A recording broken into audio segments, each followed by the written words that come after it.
Hello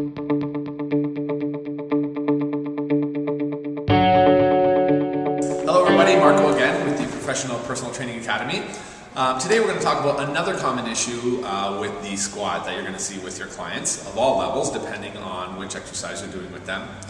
If we're squatting under a barbell, front squats, body weight squats, kettlebell squats, a common issue is excessive lumbar curvature, right?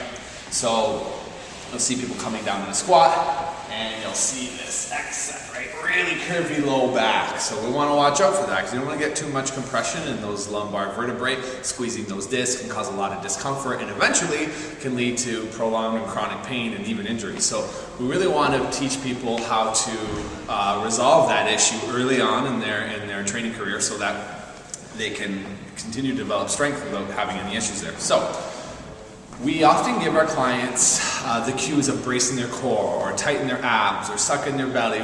Different trainers have different ways of saying pull in those abs and flex those abs. It's really important that your client understands what the heck you mean when you're saying that and why you're telling them to do that. So I usually cue it something like this. I'll have somebody squat and I'll say, pull in that tummy. Now, it's when they start to get down here that they start to lose that ab contraction and get that curvature in their lumbar spine. So from here, I'll have them hold this and try to see if I can get them to pull their belly in. And I'll say, can you feel how your back kind of straightens out a little bit, your lower back when you do that? Like, yeah, I can feel that. And then it's a matter of picking the appropriate level of a squat for them that they can get through that entire range of motion while maintaining an ab contraction. So, a couple ways that you can continue to have somebody's abs be strong enough for the level of squat they're doing is, of course, by incorporating abdominal work, right? So there's all kinds of ab work that we do, but one of the first ones I like to really use to teach people how the abs affect the lumbar spine and why that's important is a dead bug exercise. So we're going to show you a dead bug, right? And it starts on the ground. And the first thing I'm coaching them to do is just to gently push their low back into the mat as if they're trying to squish my hand or squish a bug. I guess that's why it's called dead bug.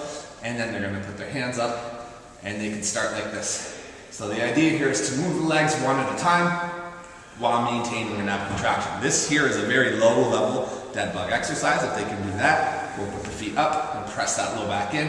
And I'm always asking them, do you feel how when you press your low back into the mat and straighten out that low back, your abs feel engaged? And usually they'll say yes, right? And then you can start adding the hand. This is another level. This one gets much harder. So I have to force that low back down. Right? Now if you see this, see that rib flare? That means this level of dead bug is too hard for them. They can't keep those abs down even if they're trying. So revert back to a simpler one without using the hands and work them at that level.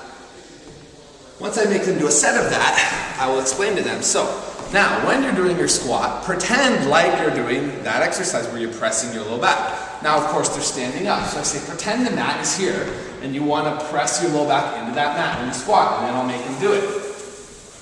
Alright? And then they'll start to understand why it is we're contracting our abs, the real purpose that we're making them do it for, which is to keep their lumbar spine aligned and to protect their back when they squat. Okay?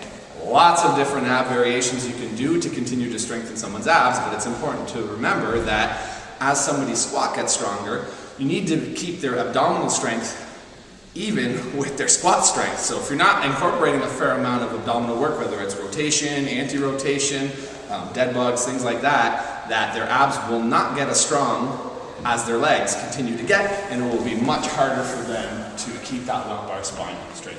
So I hope that was helpful. My name again is Marco with the Professional Personal Trainers Academy. Have a great day.